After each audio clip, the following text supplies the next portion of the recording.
Welcome to MSP 1337. I'm your host, Chris Johnson, a show dedicated to cybersecurity challenges, solutions, a journey together, not alone.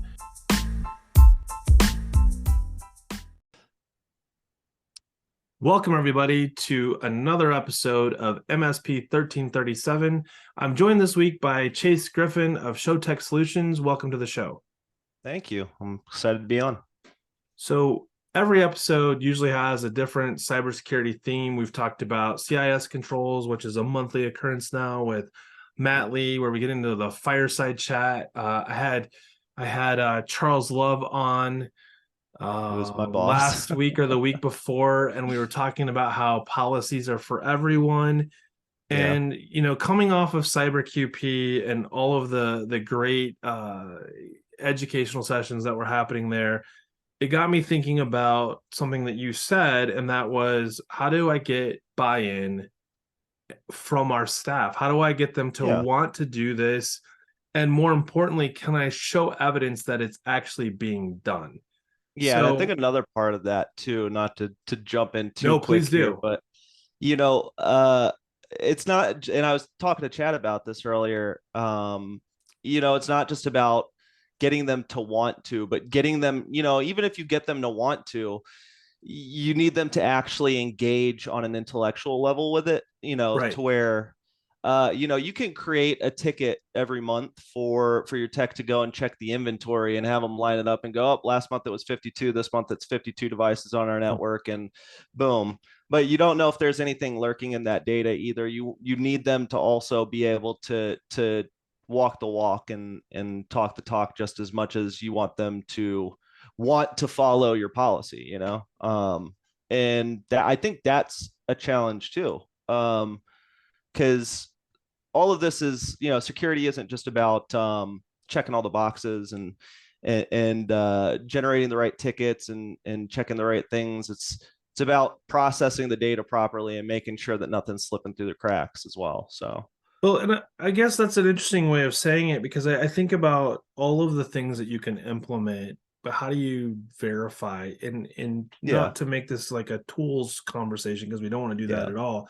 But I think about, like, you've probably heard this, you may have even said this. I think maybe all MSPs at one point have said this, like, no big deal. I know it failed this patch cycle, but we'll catch it on the next one. That is the nature of the MSP. Everything's do or die right now. So I think that's a great example, though, of, like, maybe 6 years ago, 10 years ago, that wasn't necessarily a huge deal, because we didn't have the vulnerability exposures happening as frequently as I think what we see today. Like, Patch Tuesday exists for a reason.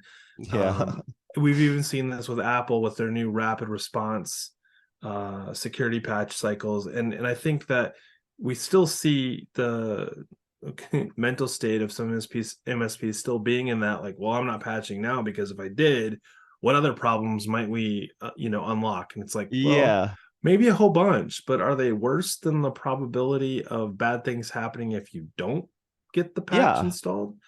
So obviously this is just one aspect of kind of the idea around, like, making sure we do things in a certain way that gets into maybe measuring more of a intent to get to root of problem, or a intent to do things the right way the first time. That it's less about how quickly can I close the ticket, and more about how are we as an organization prioritizing that mental state, or that cybersecurity state, where, like you said, I'm using my intellect to make decisions rather than following a routine that I can almost do in my sleep. So, like, how I look at that. So my experience as an engineer is coming from, I started at an MSP almost fresh out of high school, green behind the ears, right? And it's hard when you're first getting, especially at the level that you're going to be, assigning these tasks out. It's hard to really understand, as maybe a less experienced engineer, why you're doing certain things. You get the tasks, you do them.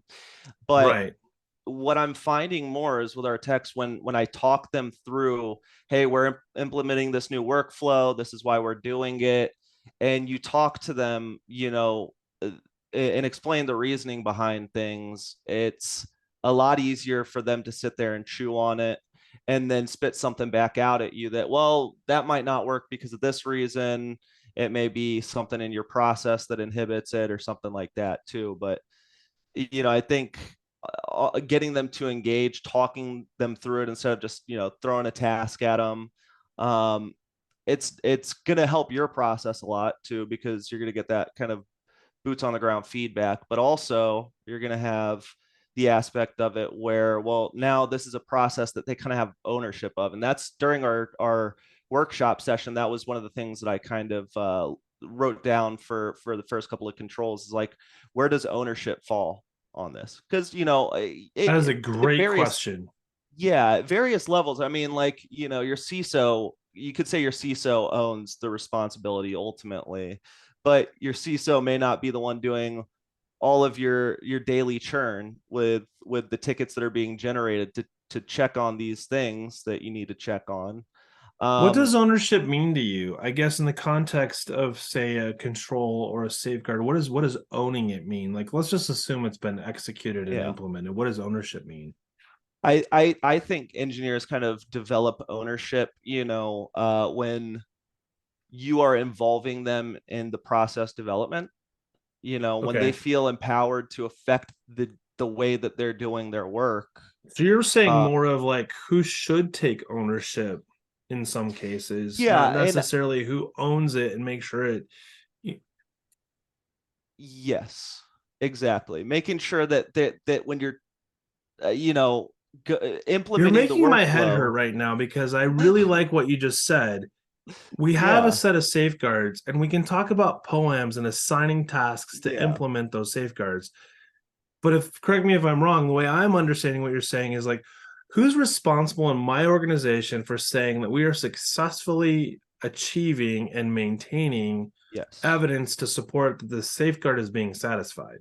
yeah, and there's obviously operational challenges with that, because especially the larger your organization grows, the harder it's going to be to kind of filter things down and get direct feedback in a way that isn't completely going to rework the way that Yeah, this maybe your isn't, upper managers are. your help desk level one help desk tech telling you that the CEO has screwed up and is violating the policy. But Exactly. but that awareness that some of those things are happening, I think, and often go largely unreported. So like you can't fix something if you don't know about it. Yeah, exactly. And especially, whether it's process kinks, whether it's the data you're getting not being good for whatever reason. um as your techs are going through their day and doing these tasks, they're going to be the ones that are picking up on certain things that are like, well, I thought we had more devices than this, or maybe last month we had fewer devices. And you don't want them to just look at it and go, oh, it's nothing. Again, that's the nature of the MSP. That's kind of the way that we have existed for the last decade, for at least for as long as I've been in the game. And Right. you know, it's definitely a cultural thing where it's a matter of engaging the people who are involved in the processes at all levels and understanding why you're implementing them. Security is only as good as our understanding of security ultimately. Right, Um, because you can only follow a task so well, and when a variable changes and all you do is know how to follow it, then you can't follow it anymore. What do yeah, you do? yeah, exactly. And your techs are never going to understand the foundations of security as well as maybe a CISO is. But for the things they're touching, it's really important for them to know why they're doing it, and not just And be a see it as part a of that, be a part of that process. Like it's not yes, just me executing this, it's me pushing or sort of participating in defining what it is. Like, hey, the scope needs to change. Here's why. Or, yeah, we've got stuff in here that we're not doing. Doesn't necessarily mean it's wrong. It just needs to make sure that it gets if it's not wrong that you're not doing it, like there are things that maybe don't apply, you would not want that to still be included in your policy because, well, it says you have to do it or that you're doing it and you're not. So now you're Yes. contradicting yourself. Yeah. So And go ahead. to add to that, I mean, there's the added bonus in this of now, you have somebody else involved in the process refinement so that it gets better. It just, over The time. natural progression.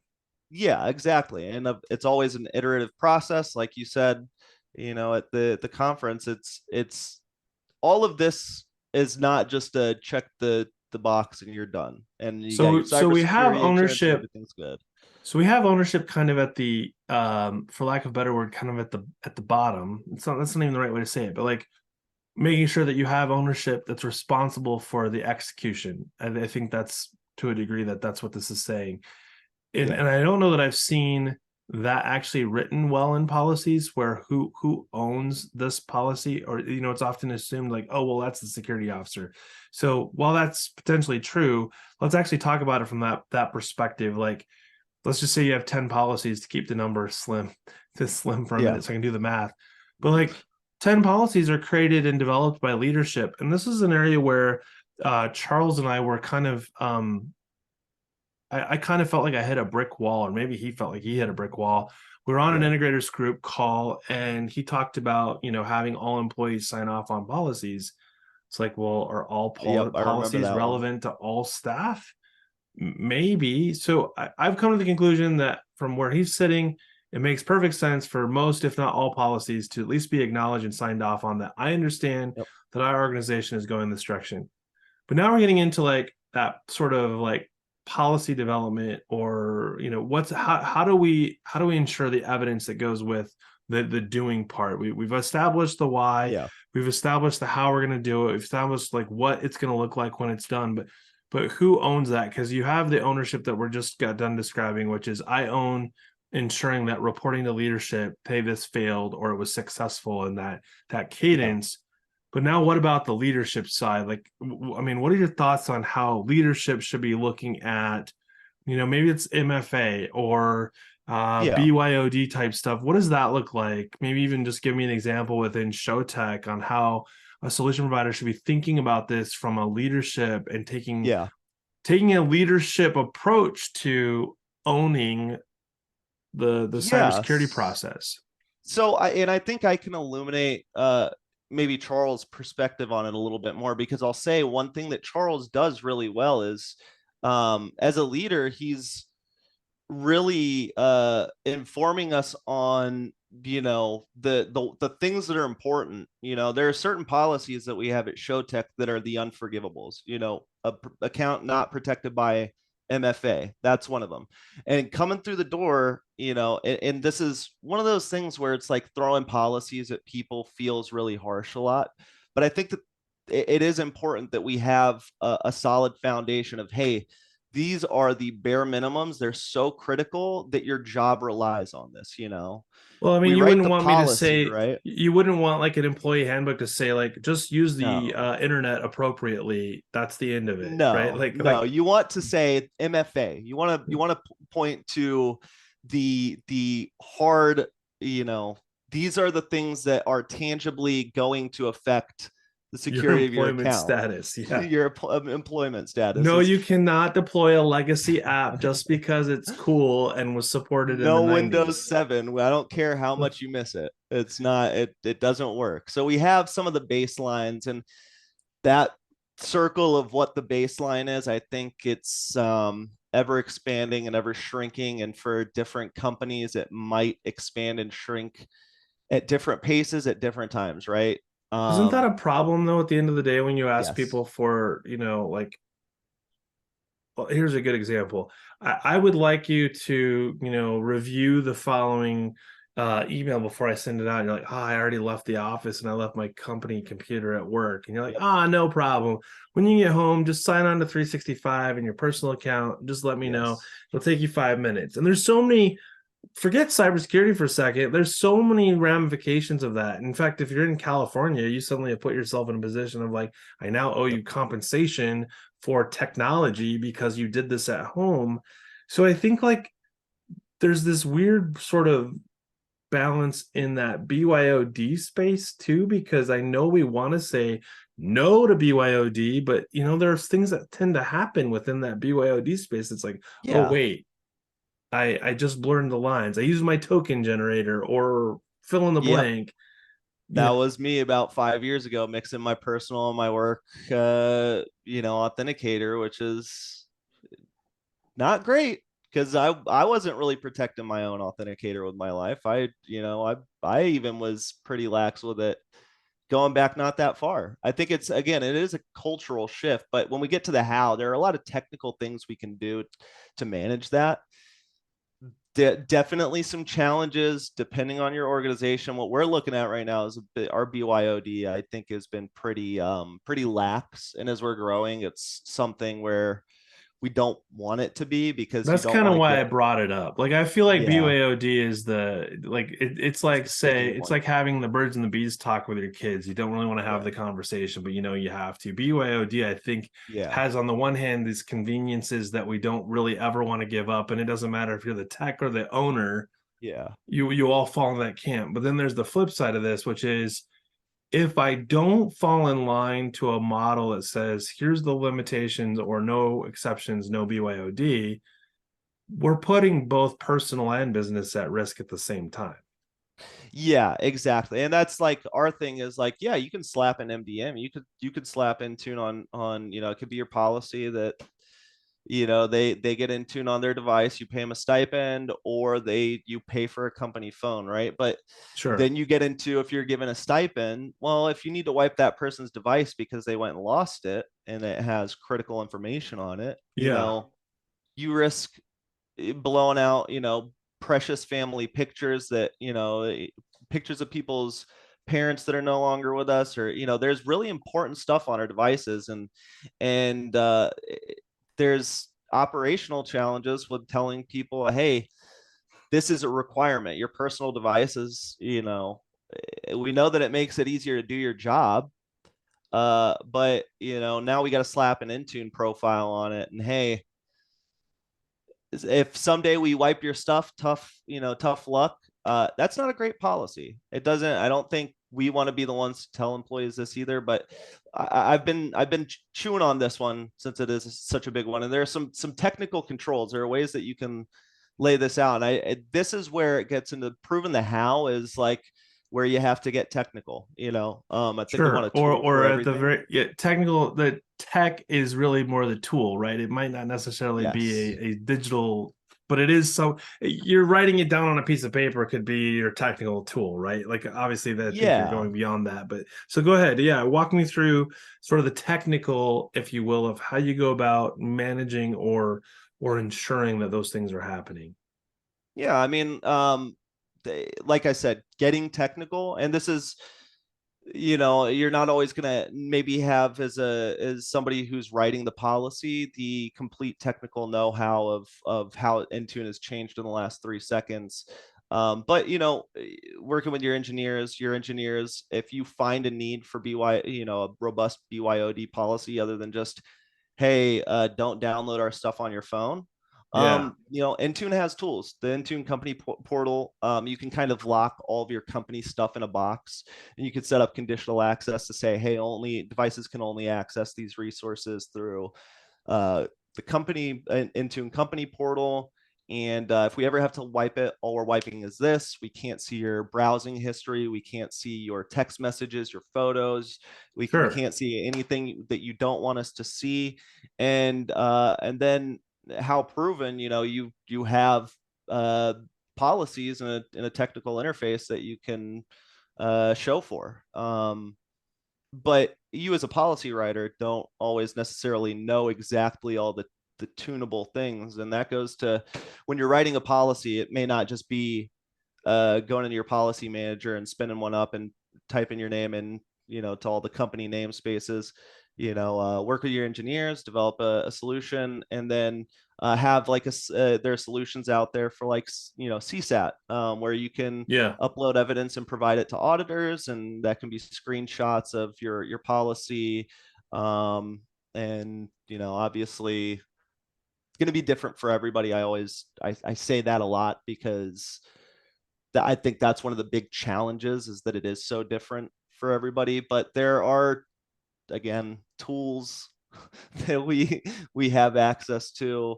And, for policy writers, um, I think this goes back to, handing ownership over to some of your techs, which helps develop them as engineers and as techs. And then you're able to, develop a better policy. You're able to technically answer for certain things. And that's a lot more tangible than just having a piece of paper that says, hey, we do this.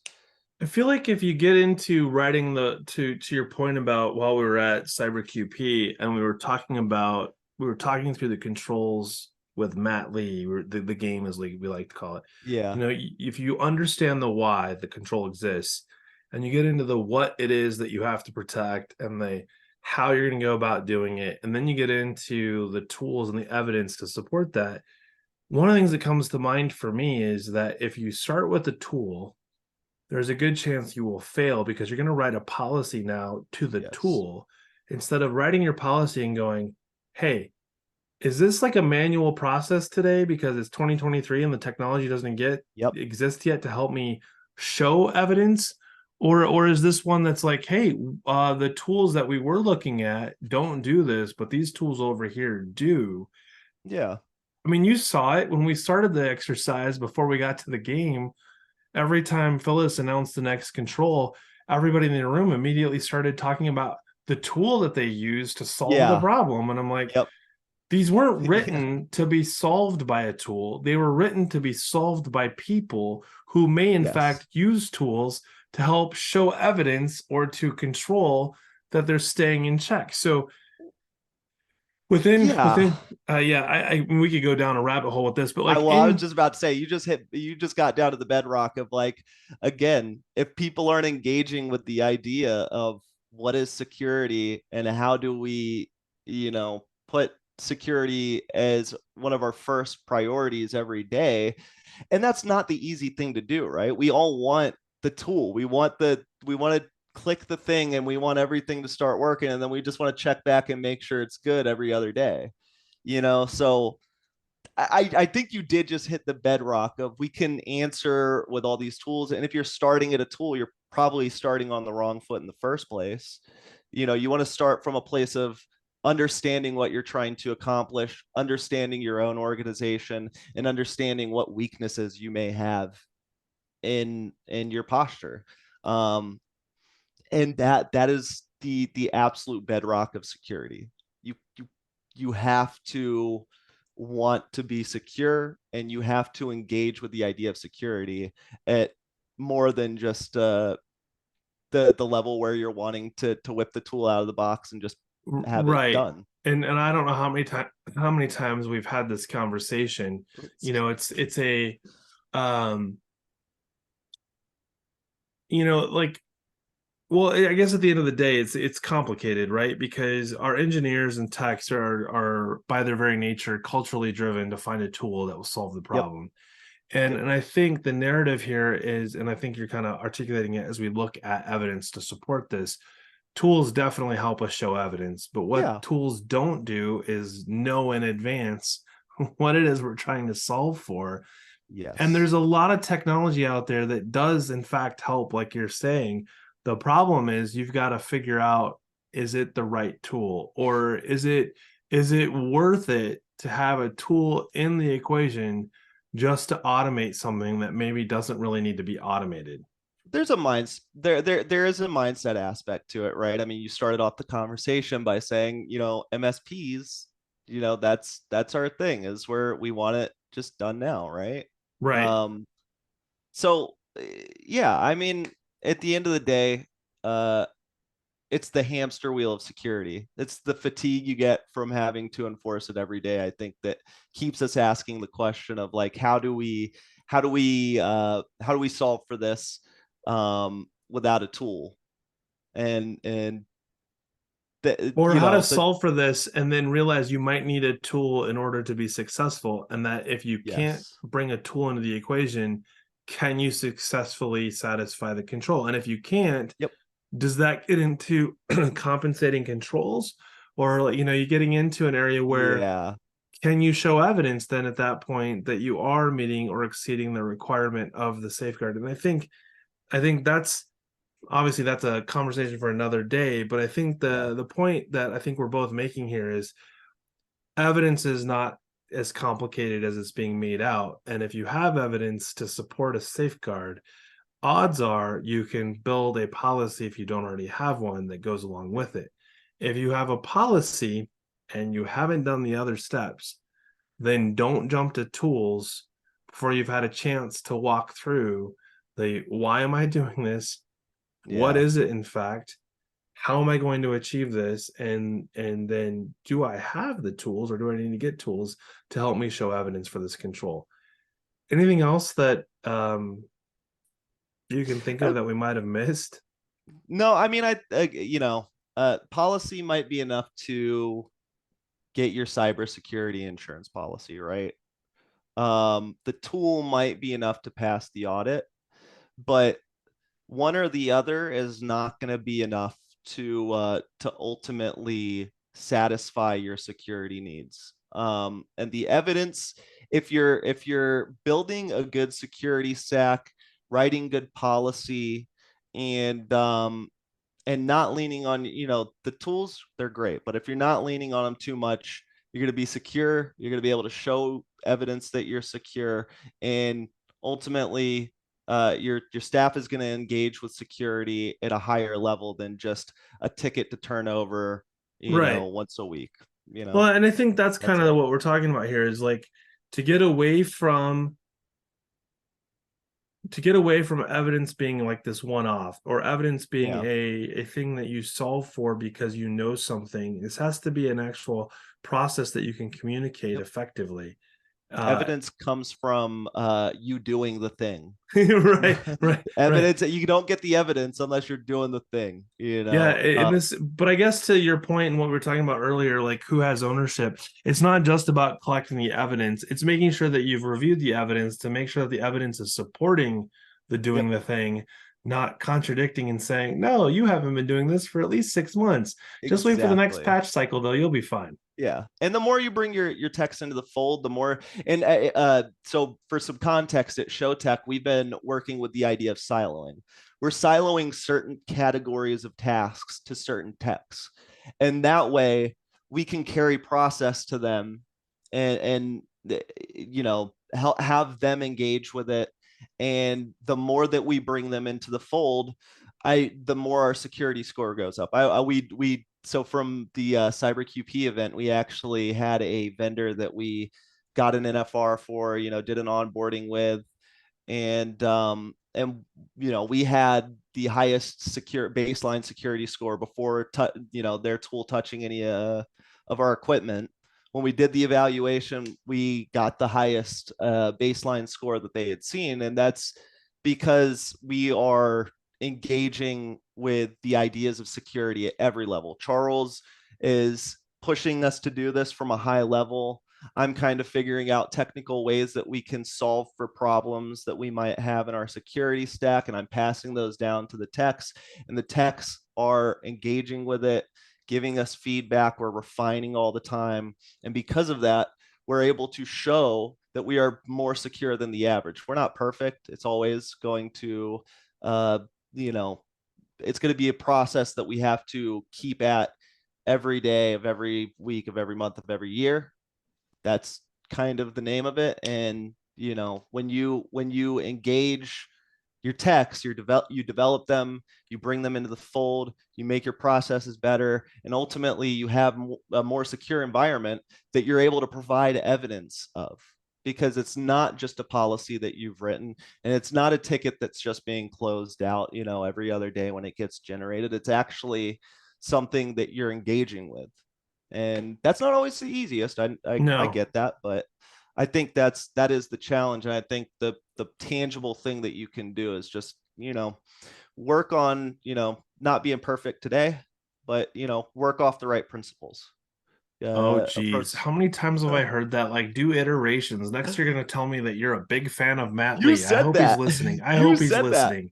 I hope he's listening. Yeah, iterations. Yes, iterations do help. Well, for those of you listening, this is the last Tuesday before ChannelCon actually starts. So if you're planning to be there, I hope to see you. There's an MSP Ignite pre-day, and I know other vendors are doing a pre-day. And then we are Yeah. kicking off cyber programs with a workshop on Tuesday morning.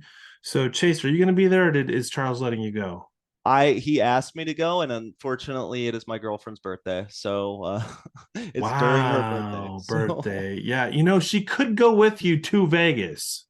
yeah, I don't think she's a Vegas girl though. She's I offered that, and she was like, I think I'm good. Yeah, So well, maybe I'll send you some cake from the Sin City. So, yeah, well, well, unfortunately, we I'll won't see go and win Chase some there, money to but bring her a good gift. there you go, there you I'll go. be there So, next year probably if it's all right, not another her overlap. birthday will still land on the same day. Vegas Oh, is all, or sorry, ChannelCon is always the first week of August. well, I got a year to convince her, so we'll see how it goes. There you go. Maybe we'll get an announcement at this ChannelCon for the next venue that might sell her in advance. So You we'll hope just fingers might. crossed for that one. So all right. Well, hey, everybody out there, thanks and have a great week.